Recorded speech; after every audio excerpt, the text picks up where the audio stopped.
En línea con Rafael Flores, ex diputado nacional por Santa Cruz. ¿Cómo le va, Rafael? Buenos días. Buenos días, un gusto saludarlos. Pero igualmente para nosotros. Comenzamos así porque realmente el clima está raro en todo el país, pero acá muy nublado, muy gris y muy frío. ¿Usted está en Santa Cruz? No, me voy el lunes para Río Gallegos, estoy en Buenos Aires. Bueno, Está como mire, nosotros. yo tratando de ver, porque le preguntamos a todos los que salen del interior del país, ¿cómo está su provincia? No le pregunto. Le contesto fácil, mi provincia tiene mucho frío y está destruida por más de un cuarto de siglo de gobiernos kirchneristas. Bueno, entonces arrancamos bárbaro el tema. No, Con un optimismo fenomenal. digamos que yo puse la pelota y usted metió el gol directamente. No fue eso. Bueno, Un tirito nomás. ¿qué es lo que está pasando con todos estos detalles de bolsos, paquetes, dinero? ¿Realmente se anotaba todo en cuadernos lo que andaba pasando? Bueno, definitivamente hubo una persona que lo hizo, que es el caso que tenemos. Y lo que esto está poniendo arriba de la mesa es echar luz sobre lo que muchos venimos sosteniendo desde hace muchos años.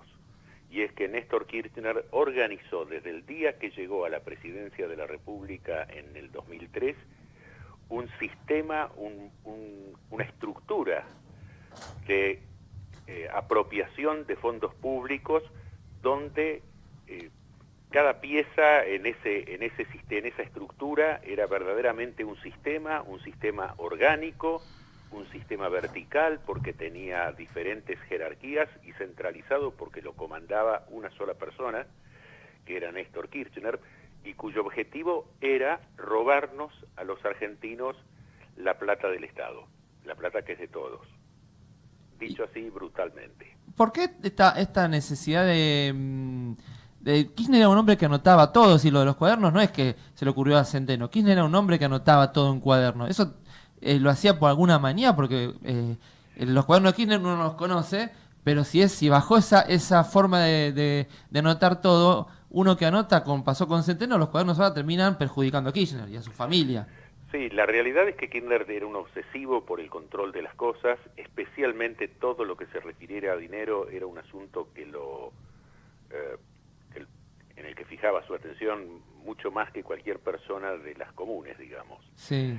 Por lo tanto, era una suerte de obsesión y una obsesión un tanto patológica con el efectivo. Kirchner no le gustaba tener cuentas afuera. De hecho, un funcionario de su gestión me comentó que una vez Kirchner le dijo: yo te dejo, no me meto en lo que vos hagas, entiéndase lo que quiere decir eso, Sí. pero no quiero ver cuentas en el exterior, porque sentía, y algo de razón tenía, que las cuentas en el exterior podían ser rastreables. Por eso en la primera etapa de su gestión es cuando la leyenda, que no es una leyenda, cuando aparece el tema de los bolsos. Ajá. Los bolsos con dinero que viajaban a Santa Cruz eran efectivamente eso, bolsas con plata. Pero cuando después la cuestión se complejizó, ya no se podía manejar tanta plata y empezaron a aparecer los manejos financieros. Pero de todas maneras, lo que importa acá es que quede bien en claro eso. Se trataba de una estructura que era controlada y donde cada pieza cumplía un rol. Y en esto quiero ser bien preciso. Cuando lo colocan a Ricardo Jaime en la Secretaría de Transportes de la Nación, no lo colocan por los conocimientos o la experiencia que él hubiera tenido en ese tema. Jamás en su vida Ricardo Jaime había tenido algo que ver con el transporte, salvo cuando se había subido a uno como pasajero. Pero sí tenía la caradurez suficiente como para, o el temple, póngalo como quiera, Sí. para pedirle a los empresarios del transporte que llenaran las bolsas que después él le llevaba hasta la Casa Rosada a Néstor Kirchner. Ahora, una consulta, teniendo en cuenta que usted dice que no le gustaban tener cuentas afuera. Si él toda la plata la tenía aquí, después la fue diversificando financieramente en empresas de los empresarios amigos, para el juez va a ser muy complicado encontrar la ruta del dinero. Es decir, inclusive se puede entender que digan que hay plata enterrada en propiedades en el sur, en propiedades que eran de Néstor. En un primer momento hubo dinero en bóvedas en Santa Cruz, fue muy comentado. El primero que lo cuenta esto es Asís. Asís relata cómo del Banco Hipotecario Nacional en Río Gallegos del viejo Banco Hipotecario de Río Gallegos, se sacan las bóvedas que esa antigua construcción tenía y se las lleva a una casa que habían comprado Néstor y Cristina Kirchner. Eso sucedió, eso se vio, pero la primera parte de la ruta del dinero es rastreable difícilmente rastreable, pero es seguible desde ese lugar. De todas maneras,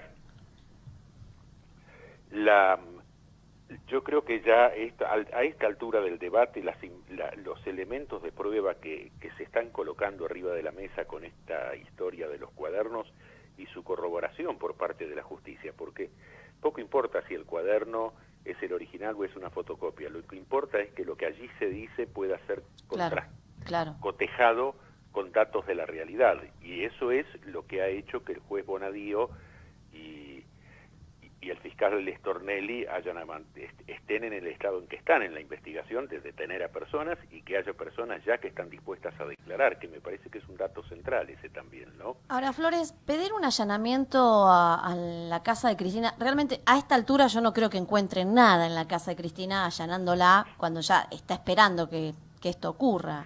Bueno, porque eso nos lleva a otro tema que coincido con usted, pero nos lleva a otro tema que es el problema de los fueros. A mí me parece vergonzoso que el Senado de la Nación y la Cámara de Diputados de la Nación se hayan transformado en guarida de personas que están siendo procesadas por delitos graves. Los fueros no se le dan a los legisladores para protegerlos de las violaciones a la ley que puedan hacer. Los fueros se le dan al legislador para que hable lo que la gente común no puede hablar, para que hagan cosas que la gente común no puede hacer, pero cosas positivas, no estoy hablando de salir a robar. Pero eso creo que eso va por un lado, pero por el otro lado, el tema de los allanamientos refleja de una manera casi diría brutal el atraso en ese sentido en el que estamos, porque el allanamiento es una herramienta sorpresiva. Claro. Es fundamental para una investigación que los jueces caigan sorpresivamente sobre bienes, sobre propiedades o sobre bienes que de otra manera serían ocultados, para obtener documentación que de otra manera sería destruida, para ver cosas que de otra manera serían cambiadas. Pero estos son allanamientos que se avisan por los diarios. Sí, por eso es hasta ridículo que traten la semana que viene si permiten allanar o no un lugar, o sea, no tiene mucho sentido. El sentido tendrá, en todo caso, para que la persona para ver si lo que dijo en su declaración el señor si es que lo dijo, yo no lo sé, pero suponiendo que haya dicho que estuvo en la casa de fulano de tal y que era así o asá, que allanando esa vivienda se corrobore que efectivamente estuvo en ella, pero no más que eso, no más que eso, porque todo lo demás ya ha sido como crónica de un procedimiento anunciado, diría yo. Flores, una consulta, usted que lo conoció a Kirchner de allí en Santa Cruz, ¿era una persona que le caía bien a la gente, que enamoraba con sus palabras? Porque yo puedo entender que su séquito, los que vinieron con él de Santa Cruz, Báez, Echegaray, Jaime, y que formaron parte de esta supuesta asociación ilícita, lo cubran, no digan nada. Ahora, en su camino a la presidencia ha sumado una cantidad de dirigentes, especialmente sociales o de derechos humanos, que lo siguen defendiendo, y algunos hasta han participado en los negocios. ¿Era tan comprador con sus palabras que hacía que muchos se acercaban a él? No era una figura seductora, definitivamente no lo fue nunca. Quiero decir, esto es público, todos lo hemos visto. Pero definitivamente él llega a él ocupa la gobernación de Santa Cruz en un momento donde había una crisis de gobernabilidad enorme en la provincia, y la realidad es que restableció la previsibilidad que faltaba. Eso hizo que la sociedad santacruceña valorara ese dato, que no es un dato menor, pero y de la misma manera que cae en un momento también en la nación muy particular después de la crisis del 2001, ¿no?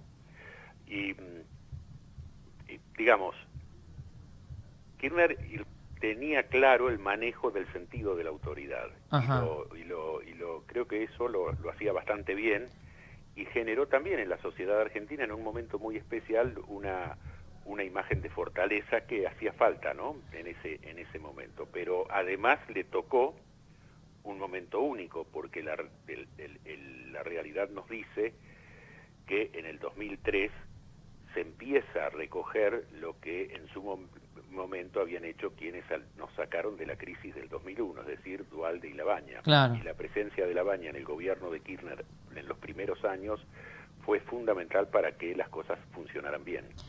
Flores, hablamos mucho de Néstor y de lo que representó y de esta asociación ilícita, como dice el juez, pero digamos que esto ya es parte de la historia, ¿no? ¿Qué pasa con Cristina? ¿Continuó esto? ¿Lo empeoró? Porque Cristina está todavía y hay mucha gente que quisiera que diera explicaciones de lo que ocurrió durante esos 12 años. La realidad es que la expresidente estuvo al lado de Kirchner durante todo el tiempo. Por lo tanto, fue además quien continuó con la tarea ilegal, quiero decir, sí. con la tarea de la recaudación, con la tarea de las coimas que llevaba adelante su marido. Sucede que cuando muere Kirchner, sin lugar a dudas, ese sistema estructurado, vertical, orgánico, que habían armado, entra en crisis, porque también ese sistema estaba fuertemente centralizado en la cúspide, ¿no? Claro.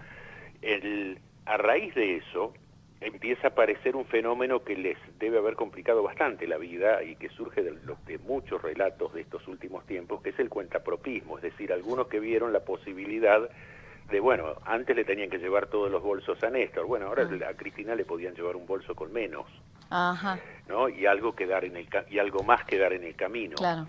Rearmar todo ese sistema explica de alguna manera el silencio en los cuadernos de este señor, porque debe haberles llevado bastante tiempo reordenar el sistema. El tema es que una vez que lo reordenaron, continuaron con él.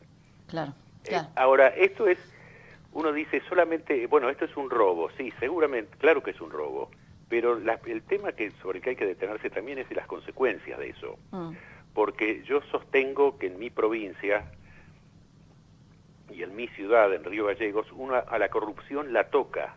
Y cuando digo la toca, quiero decir, uno se sube a un auto, transita por una ruta, y esa ruta que fue pagada como buena y completa está destruida. Sí. Porque las casas que se prometieron se construyeron hasta la mitad y en muchísimos lugares de la Argentina se abandonaron. Porque una vez que los empresarios pagaban la coima y se quedaban con la parte que les tocaba, no les convenía en muchos casos continuar haciendo las obras. Entonces quedaban las viviendas allí, y son las casas que vemos a veces a la vera de los caminos, de viviendas semiconstruidas que uno dice, pero ¿y esto por qué es así? Y bueno, esto es así por lo que pasó. Sí, como las vidas perdidas en tantos accidentes por negligencia. No le quepa la menor duda. Claro, no es solo un robo. No es solo un robo, esto tiene consecuencias de todo tipo, y son consecuencias graves para el país. Por eso es que los países en serio se preocupan de luchar contra la corrupción desde el poder, porque es algo que contamina y daña a toda la sociedad. ¿Usted cree que conociendo la historia de nuestro país y cómo el poder a veces se cuida a sí mismo, de no haber alguno que se quiebre, ¿cree que es posible que Cristina pueda terminar presa? ¿O? Yo creo que ya hay, digamos, evidentemente la justicia tiene elementos suficientes como para procesarla en esta causa, porque por algo el juez está pidiendo su desafuero. Sí, claro. Porque se considera que hay elementos más que suficientes, pero no nos olvidemos que la expresidente tiene un embargo solamente en una causa de 10.000 millones de pesos en sus bienes, que es la causa de la obra pública.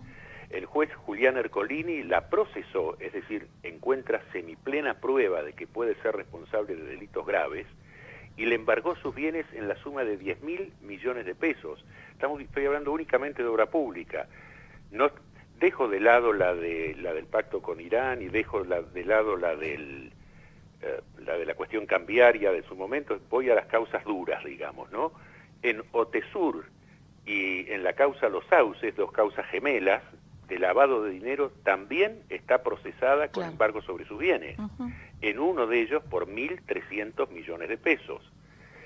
Se da cuenta que Digamos, no estamos hablando de una persona que recién ahora aparece vinculada a algún tema complicado. Estamos hablando de una persona que tiene muchos procesos penales en su contra, ella y sus hijos. Claro. Y sigue siendo senadora. Y el tema es que sigue siendo senadora y que sigue refugiándose en los fueros, claro, tanto ella como su hijo, para no ser detenidos. Y esto sí es una verdadera cuestión que debiera mover a una indignación más grande en la sociedad. No puede ser que los legisladores se amparen en los fueros para eludir a la acción de la justicia. El inocente no tiene ningún problema ni un juez. Claro. Si mañana a usted le dicen que a esta hora, mientras está hablando conmigo, fue y asaltó un banco, usted va corriendo al juez y le dice, mire, es imposible, yo estaba hablando por teléfono, tratando que me dijera un par de cosas coherentes esta persona, pero no puedo haber estado asaltando el banco. Claro. En cambio, el que se sabe culpable, lo último que quiere es ir a sentarse frente a un juez a declarar. Seguramente. Rafael Flores, muchísimas gracias por la nota, que tenga buena semana. Igualmente para ustedes, hasta la próxima. Hasta la próxima. Hablábamos con Rafael Flores, diputado nacional, mandato cumplido por Santa Cruz. Muy